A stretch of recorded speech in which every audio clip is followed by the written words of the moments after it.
fi may tàmbalee sama kàddu nag maa ngi fas yéene nuyu kilifa dëkk gi buñ ko waxee muy monsieur le maire di Mansour Faye ak monsieur le gouverneur Alioune Badara Ndao ak monsieur le préfet Mamadou Ndiaye. suñ ko waxee nuyoo moom mi ngi jël nuyoo boobu ñu ngi jël teg ci nuyoo bépp autorité bi nga xamante ni si yaa ngi ci biir dëkk bi ñu ngi leen di nuyu di leen sant di leen jaajëfal. bu loolu weesoo ñuy nuyu président chambre de commerce bii ñu fi dalal tey muy sëñ Cheikh Souran comme ni ko mbokk yi waxee association bu juddagul 1 an ñeme song chambre de commerce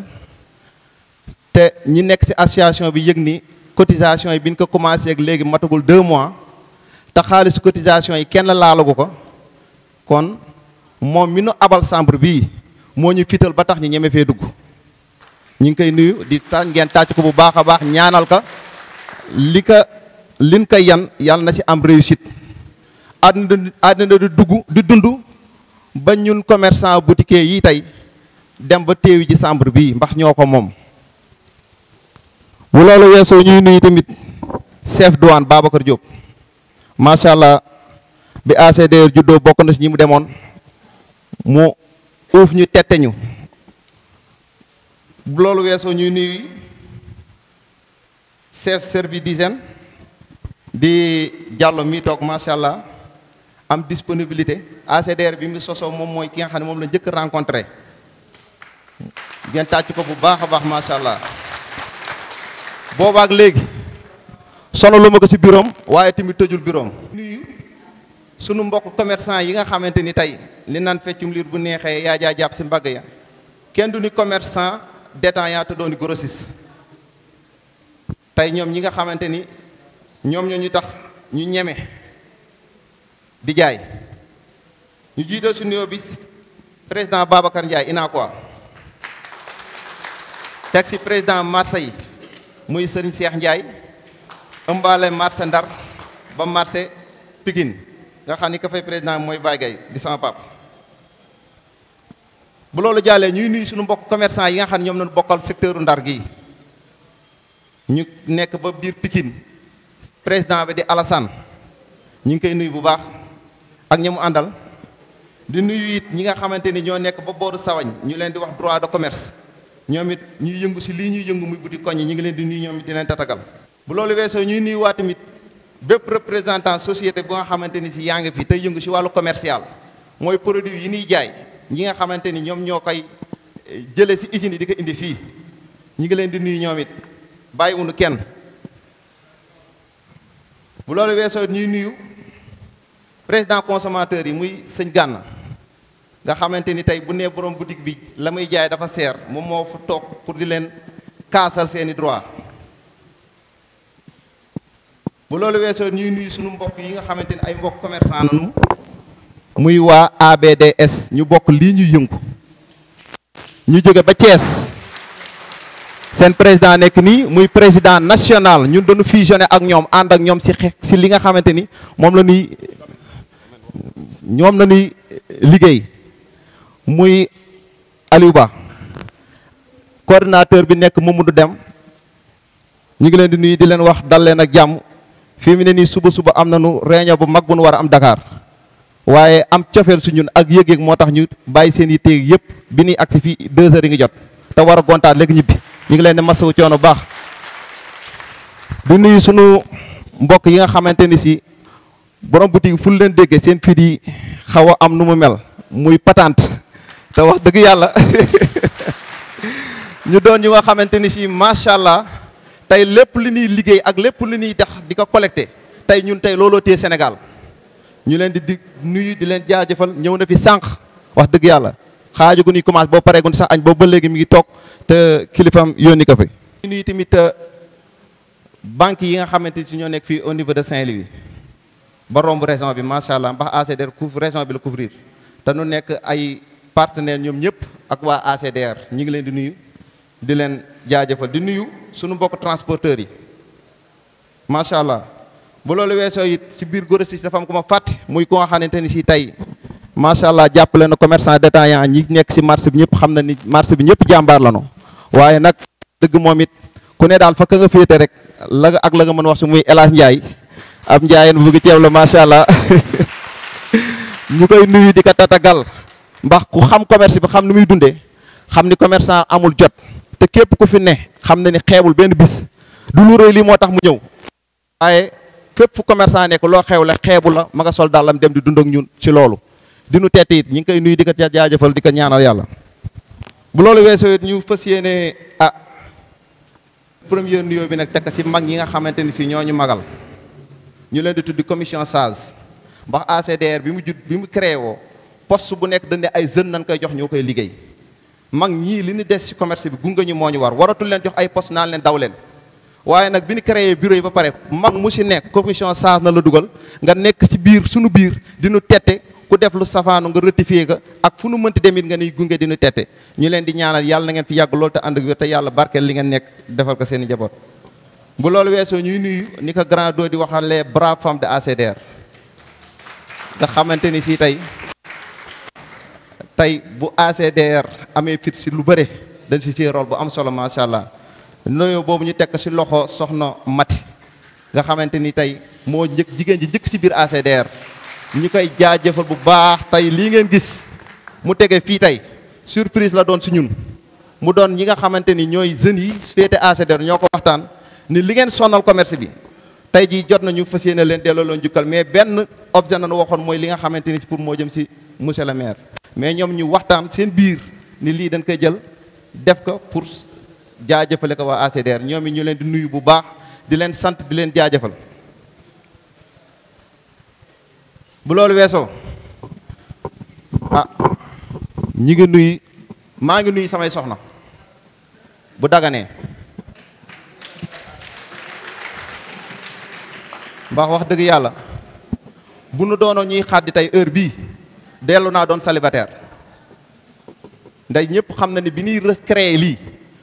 yendalatunu fanaananatunu defatunu dara suba ngoon guddeeg bëccëg bu nu xëyee fajar génn nañu bala ñu ak suñu kër ay xaaju guddi ba pare nag nekk ci groupe bi benn audio duñu rëcc ndax ACDR ñi fi ne xam ne dafa organisé wu groupe bi duna nangu ku fut wax lu safaano duna nangu ku fay dugg di dugal lu nga xam ne naka su du noonu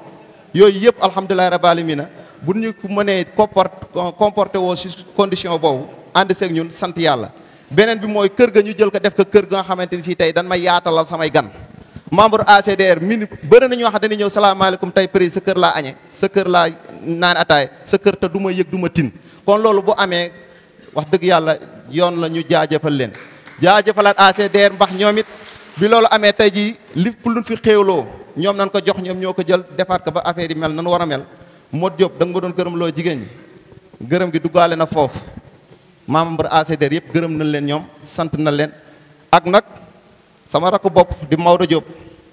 ba xam na ne ACDR amagul siège këram la jël abal ñu ko guddeeg bëccëg suba ngoon lépp fanaan koy defee ñi ngi koy gërëm bu baax di ko sant di ko jaajëfal li ñaan nag ngeen ñaanal ma ñaar ñii yàlla bu seytaane dox suñu diggante lanu toog suñu biir waxtaane ka ba engagé ko fas yéene ñaan yàlla tey suñuy sët bu ñu ñëwee teg seen loxo yàlla bu si cat dugg te yàlla nañ ko mottali te kenn bañ ko manqué Ibrahima Diallo mii tey moo ma tette si commerce si association ak góor gi Jibi Sall mi ak ku ñuy wax Issa Talla ñoo ma tette si wàllu association waxtu tàkkusaan la ma fekk sama boutique waxtaan ak man ba tey loolu seen na dund ba yàlla wane la waat ñu ne lii duñ ko bàyyi tey muy sàgganew il fallait ñu jóg la yóbbu lii mu am fu nga xamante ni si daan fi créer lu nga xam ne suñuy doom ak suñuy sët bu ñu ñëwee daan si taxaw grand doom yi jëkk ñëpp xam ko si Gandiol activité am yëpp mu ñëw def ko si commerce ànd ak ñun guddeeg bëccëg suba ngoon lu nu wax mu topp suñu gannaaw mel na ñun ñooy ay kilifaam ñun may ñaan ngeen dollil ma ka ñaanalal bu baax a baax a baax a baax a baax amuñu fayam amuñu bu loolu weesoo nag comme dañ nii fu nu nekk suñu mag yi tey am na lu ñu féetal dama doon ñaan da ngeen may ma jox suñu grand Bas Mbodj mu ñëw am tuuti kàddu yoo xamante ni si dana ko fi sànni. commerçant yi ak fexe nu ñu boole commerçant yi ñu nekk benn ndax tey situation commerce métti na méttiwaay goo xam ne gii ñëpp dañoo war a booloo seen doole nekk benn di xàccandoo di dóorandoo mën a liggéey parce que léegi seet dem nañu ba seet ni séparation bi du ñu jural avantage parce que daf ñuy gën a yàqal rek moo tax nag depuis daaw ñu créer association bi liggéey ci biir koñ bi tey gis ngeen manifestation bi nekk ci biir salle bi vraiment dafa xat sax ci kii ci mën a accueillir bis bi moo taxoon tey ñu daje fii di fi waxtaan nu ñuy def ba suñu liggéey bi ñu mën ko ñoŋal bokk ak li ñu naan contrôle économique ak li ñu naan patente mooy fisc service de fisc mooy ñooñu lañ fi andi woon tey pour ñu waxtaan ak ñun naka la ñuy def ba mën a liggéey ak ñoom ci loo xam ne di ay conditions yu leer la yu baax la parce que tamit nit da nga koy former li nga xam ne mooy àqam ak yelleefam bu mu xam ka bu ko defee nag ngeen mën a jëflante beneen yoon bu ko deful nga doog a mën dal ci kawam daal. loolu moo waraloon ñu jël capitaine Diallo li gën a am solo muy ci wàllu santé ñu ne ko nañu waxtaanal cet ci biir bitik ak ni mu war a mel jaaykat bi naka la war a mel ak nan la war a dëppoo ak marchandise yi. ñun dañu boole ñëpp woowoon nañu service de président consommateur yi. invité woon nañ ko service contrôle économique moom tamit ci la wax naka la ñuy def ba nga xam ni réew mi méttit gi mu métti ñun ñëpp nous sommes des sénégalais parce que consommateur bi sénégalais la jaaykat bi sénégalais la importateur bi sénégalais la naka la ñuy mën a def ba dimbalante ba nga xam ni mbir mi méttiwaay bi ñun ñëpp koy supporté ndoo umpale wuñ bitig yu bëri ñu ngi tëj à cause de marchandise gu seer gi parce que léegi amatuñu moyen bu ñu liggéeyee parce que marchandise bi bu seeree arrangé wul ku yor capital bu néew capital bu bëri la arrangé waaye malgré que ni mu mel loolu yëpp ñu ngi bokk ak consommateurs yi di leen dimbale parce que ku mënul jënd saako ceeb kilo ceeb bi ki lay yombalal mooy borom bitig bi ko jënd dajji di la si détaayal ba nga mën ci am métti na lool waaye dañ koy muñ la rek ñu xam ni lii moom vraiment c'est un phénomène international sax la ñuy wax waaw loolu rek lañ ci métti na gaatu. ñu ngi yónni nañu suñu kii contrôle économique bi fi ñëw ci ministère bi xam naa ne parce que affaire bi affaire addina la. affaire bi affaire mondiale la fépp la méttee mais ñun naka la ñuy def ba mën a toog ak njiitu réew yi ak suñu ministère ñu waxtaan naka la ñuy def ba mën a trouver benn solution boo xam ne bii vraiment dinañu sauver secteur bi. parce que secteur du commerce dafa nekk milieu boo xam ne tey sonn na buñ ko jàppalewul rek mun na daanu waaw. merci beaucoup. La CDR ça fait 1 an aujourd'hui on fête son anniversaire. Et vraiment, depuis que on a créé l'association uniquement pour nous préparer au futur. Parce que comme vous le savez, il y a les grandes surfaces qui sont là. Je pense que alors il faut préparer les gens dès maintenant afin qu'ils puissent affronter la situation parce qu'on s'achemine doucement et lentement vers une situation où ce n'est plus les boutiques d'autrefois, mais il faut que les boutiques soient modernes, soient modernisées, afin que le client et tout le monde y trouve. Bon, on a invité le capitaine Diallo qui est très disponible et que nous remercions de passage. D'ailleurs, il nous a proposé il y a une fois que ça demande une formation. Je crois que nous attendons à ce que cette formation soit vraiment réalisée. Mais aujourd'hui, on a préféré pour que les boutiquiers sachent que rien n'est plus comme avant. Tout doit être modernisé. Comme il l'a dit tout à l'heure, il est en train de débattre cette question, c'est-à-dire que la boutique n'est pas une chambre où on doit passer une chambre de couche. La boutique, c'est uniquement une boutique qui doit être bien peinte, qui doit être arrangée bien les marchandises, alors qu'il y ait une très bonne odeur afin que le client soit attiré et qu'il soit à l'aise dans cette boutique. Je crois qu'on s'achemine. On a vu les Auchan et les Carrefour qui sont là. Donc nous aussi, nous devons moderniser alors nos magasins. C'est la raison pour laquelle on a évité cette fois. Parce que toujours, entre nous et eux, c'est entre le chat et la souris. Chaque fois, bon, nous croyons ça. Mais eux, il est venu aujourd'hui pour nous expliquer que ce n'est pas ça la situation. Nous devons être encadrés. Eux, ils sont prêts pour nous encadrer. Mais il y a des normes aussi qu'il faut respecter. Parce que c'est très sensible, les alimentations que nous vendons, alors qu'ils peuvent créer beaucoup de dégâts au niveau de la santé. Alors nous devons faire très attention à cette situation. Je crois que c'est ce qu'il est en train de faire. Et nous le remercions vraiment très sérieusement. Vraiment, la solution, on vient de le dire tout à l'heure. C'est-à-dire, autrefois,